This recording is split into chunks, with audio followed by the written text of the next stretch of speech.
interesting move. Before I start, I have a question for everyone.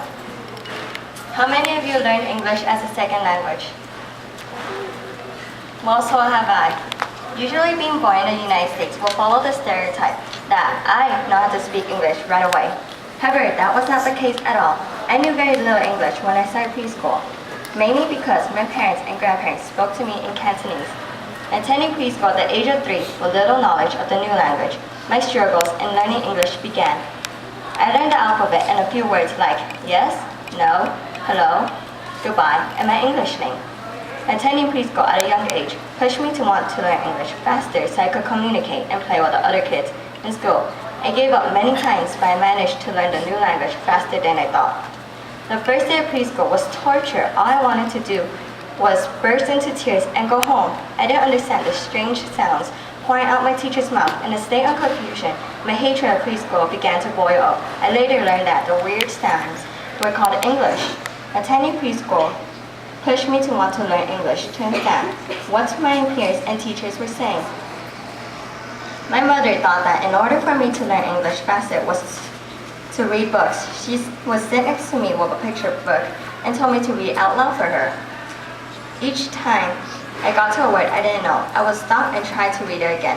After numerous times of not being able to read a word, I would give up. Every time I gave up, my mother would then help me out by sounding out the word and reading with me. As my mother told me to read longer books, I started to hate reading.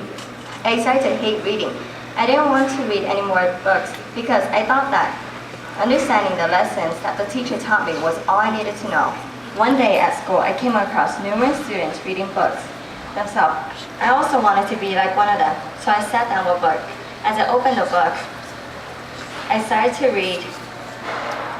There's many words that I didn't understand. I knew there was something wrong. I needed to start reading again. I wanted to understand the books at school, so I started to read a book to my mother each night before I went to sleep.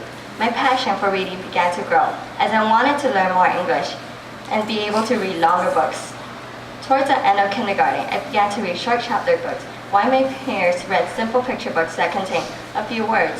I was fascinated by the detailed words that described the adventures in the book without pictures. Many wild imaginations came to my mind as I read each chapter of the book. I started to read Magic Tree House books and fell in love with the series. Each time I read a Magic Tree House book, I felt like one of the characters going on an adventure to a different world. I tried to check out as many Magic Tree House books as possible in the public library so I was able to finish the whole series. Unfortunately, I was not able to finish the whole series because it was an ongoing series, but I continued to read other chapter books. I never knew that learning English would completely change my life.